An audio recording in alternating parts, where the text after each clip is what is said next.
Wuthering Waves has released a massive patch note a few days ago, which has a lot of information for what is coming up. There's a lot of quality of life coming to the game, which is insane. So feel free to say hi to YouTube, because this might go onto YouTube. There's going to be a new tuner system where you're going to convert the purple materials into gold materials, which is a very requested feature that we've been wanting for a while, because once you hit a certain level, you don't need purple echoes anymore. It's completely pointless. So being able to convert those purple tuners into golden ones is amazing. It will also, not exactly solve, but alleviate the issue of the tuners. Because right now, the biggest bottleneck in the game are the tuners. Tuners are by far the biggest bottleneck in the game. So this change is incredibly welcome for it. Which means that the most optimal way to play at the moment is to level up to level 15, your Pokedex, or whatever it's called. Farm golden echoes, and then convert the purple ones into the purple ones into golden tuners, and skip the entire purple phase altogether. Because for the most part, at the period of time where you're using purple echoes, most of the stuff you're facing is too weak for it to really matter for you to go optimize them. So that is one very welcome system for the Echo. Increased Unity XP rewards for unlocking new Echo entries. So we're gonna get a lot of extra EXP for unlocking new Echoes, meaning that the more you fill the Pokedex, the more EXP you're gonna gain. Which is kind of nice, because it means that you're going to level up faster, gonna get those new player rewards for those who haven't finished them faster. And reach certain levels much faster, which allows you to farm more echoes, get more rewards, and just overall have a significantly smoother experience. Higher cost range echoes for activity points. That's probably from the daily. There is a very high variability currently. So what happens at the moment is that when you complete your dailies, let me just show you. When you complete your dailies, let's see. Currently, when you complete your dailies in the guidebook, there we go.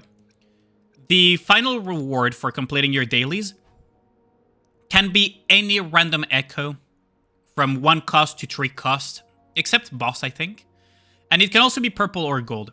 But the fact that it can be 1 costers, and 1 costers are so easily farmable and so much everywhere, that it feels kind of bad when you get those. So that's a pretty nice change overall, actually. I quite like that. So now it's going to be only 3 and 4 costs. So bosses can actually be as well from activity points. So if you do your dailies, you'll get 3 cost and 4 cost, which are the ones that are most important, because 1 costers are so easily farmable. It's not even an issue. And yeah, it's a pretty nice change overall. It reduces that little bit of variability, because at the end of the day, the only really 1 cost echoes you need are the attack ones, versus the amount of variance that you have with 3 cost and 4 cost with all the different subsets you can get. Especially on 3 costs, getting, for example, Havoc with Havoc set is already hellish enough, so this reduction in variability is pretty welcome. Databank level cap raised, so the databank level will be raised to 21. And all Echo drop will be guaranteed to be 5-star rarity. Oh, that is an amazingly welcome change as well. Yeah, how's it going, Gal? So right now, for example, I have a maxed out databank, which I call the Pokedex. And at level 20, well, the drop chance is 80% for 5 stars and 40% for 4 stars, but I swear to God, it doesn't feel like that sometimes. RNG will still get you so badly, so making it guaranteed is incredibly welcome. Newfound Mount Firmament Echo Transformation. You can transform into a new echo, clang bang to explore the area. Oh, so that's just a new mechanic using an echo, which is pretty creative, actually. So you use that echo, you transform into this little ice cube to break walls and stuff. Okay, that's fine. That's gonna be interesting for exploration. Add a little bit more variety to what you do. Other optimizations, they remove the tacit field reward collection animation. So for those who watch my streams, they will see me clear a tacit field and just stand there waiting for the animation to end before collecting. So that's really nice. Lowered shell credit cost for echo leveling. This is a very welcome change yet again. Because you might be thinking, wait, we have millions upon millions of shell credits. Yeah, no. If you're actually trying to optimize your characters and you farm a lot and you level up echoes a lot and everything, right? Well, you will run out of shell credit eventually. It will eventually happen. As you can see, I have 26k shell credit left over after leveling weapons, leveling echoes, and everything. So reducing that cost is amazing because being locked by shell credits is the worst feeling possible because you cannot upgrade anything. There's nothing you can upgrade anymore.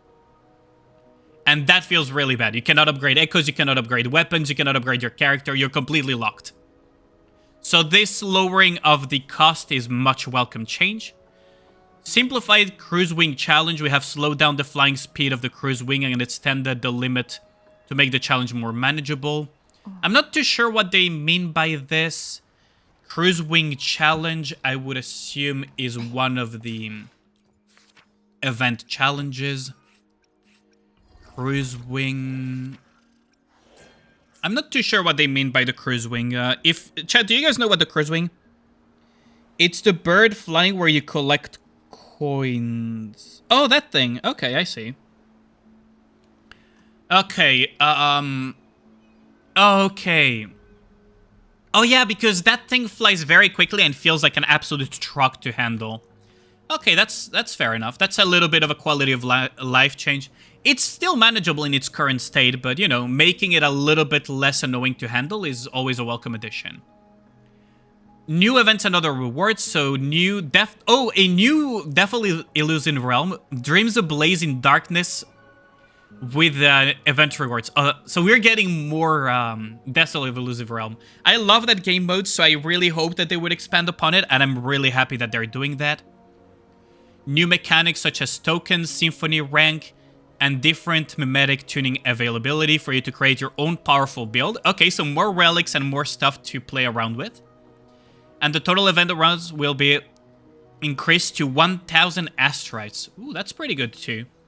600 shy of a 10 pull, which is really nice. It was fun flying an uncontrollable truck. What do you mean? Also, my mods freaking making fun of me for my former Arknight stuff. Okay. So, new area exploration, Mount Firmament area events. To help everyone experience the Mount Firmament area, we've prepared 2 exclusive area events for you. The area exploration event and the photo collection event traces.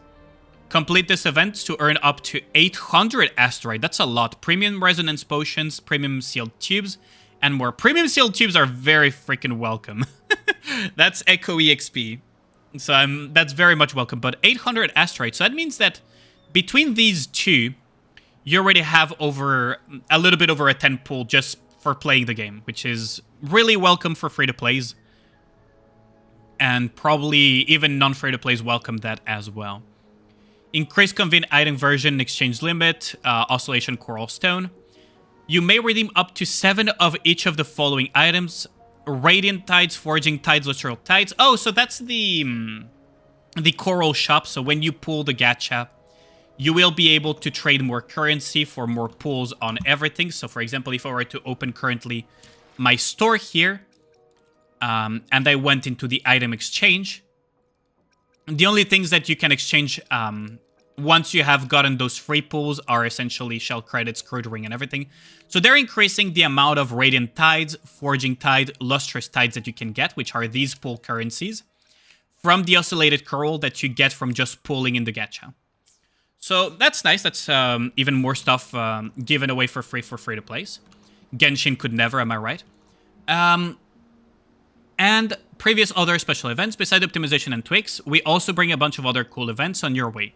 7-day login, Gifts of Celestial Light, the featured commission event Lolo Campaign, the featured combat event Tacit Simulacra, and the leveling material double drop after Sound Abundance, the Echo double drop event Chord Cleansing, and so on. So we're going to be getting a bunch of double drops on just about everything we need to upgrade our characters under the sun. So this will make upgrading JinHsi and other characters like ChangLi as well significantly easier, or current characters that you're still doing. Mount Firmament layered map. Due to the complexity of version 1.1 Mount Firmament, we've added the layer map feature to the area to help you better explore it. You can switch between different layers on the map for more detailed exploration guidance. Okay, so because it's gonna be layers upon layers as it's a mountain, they're making it so you can look at it floor by floor. That's okay. That's gonna help a lot of players. New era quest progress. After the version 1.1 update, you will be able to track your progress on exploration quests for the current area via map. Oh, that's really nice, because a lot of current quests, especially the blue ones, you don't know if you've completed them or not, because a lot of them work by proximity. You need to find them and do them. They show up by some of these show up by proximity on the map. So this is a very welcome quality of life change. So you can check an area and see, okay, have I missed any quest lines there? That's pretty nice, actually. Expanded the detection range of the loot mapper to make it easier for players to track and find undiscovered supply chests on the map. We'll expand the detection range to 1.1 update. You can use it to deploy the loot mapper. Oh, thanks a lot for the follow. Much appreciated, Freddy Norm. Yo, what's up, Insanity? So the loot mapper will have an increased range, which is really nice. I mean, more range to have to look around less is always welcome. Quest and gallery system. New resonator gallery feature. After 1.1 update, you can check all resonators you have unlocked and their unlocked time gallery crossing stars. Okay. New story dialogue gallery feature. After the 1.1, you can check all dialogues completed in the main questline and companion story's main story. So it's kind of like a story replay for story skippers, but it's only dialogue. I wish it was cutscenes, honestly. I wish it gave you like the entire cutscene, but you know, it's something. And you can also replay old dialogue and everything for those who had a kick out of some of the dialogue. So it's a change. I'm not gonna complain about having more. Level requirements lowered for some main quests. To unlock some late game content early for all players, we will lower the level requirements for some main quests after 1.1. The requirement to unlock main quest Chapter 1 Act 4, Clashing Blades, will be lowered from Union 14 to Union 11. The main quest for Chapter 1 Act 5 and Act 6 will be available once the preceding chapter quests are completed. Oh, that is a very welcome change for a lot of people that just want to push the story as quickly as possible instead of having to grind levels in between. So that's another quality of life. Wow, they've been really listening to everything, isn't it? It's a shame for people that have everything at 100%. Shush, we don't talk about us. More number and types of guidebook activity points.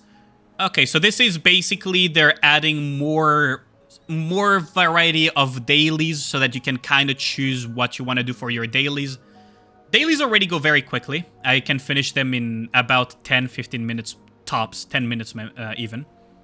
So this is just to have more different types. And if you don't have ingredients for cooking and you don't want to go farm them, then you can just do something else. It's a quality of life at the end of the day, so it's not bad. New combat style tags. With the version 1.1, we're introducing combat style tags to categorize combat mechanics of different resonators. We hope this will help you better understand each resonator's core combat style. Okay, so they're kind of giving bigger hints as to how you're supposed to use them, but I mean, it's fine. It can be used to filter out when you're trying to build a team, though, so it's always a welcome addition. New chat system style. To make chat system easier to use during gameplay, the chat box will be displayed at half screen height after version 1.1. Ooh, I'm a little bit scared of this. I hope they didn't mess that one up. But if it makes it a little bit less annoying, I'm all for it. Controller mode interaction optimizations. Added a new camera adjustment setting for the controller mode. You can now invert the horizontal and vertical camera angle on control. So if you're from the late 80s, or you're an absolute psychopath, you can now use inverted axis. So congratulations to all of you that play flight simulators or are absolute freaking psychopaths. You now have access to inverted axis for controller.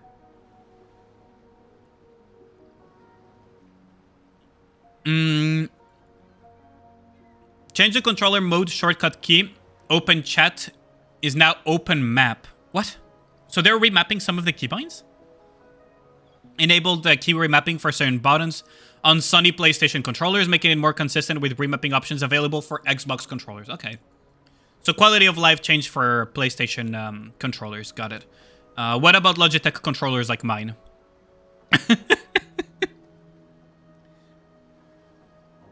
Invert Alexis, who plays like a maniac like that, you'd be surprised.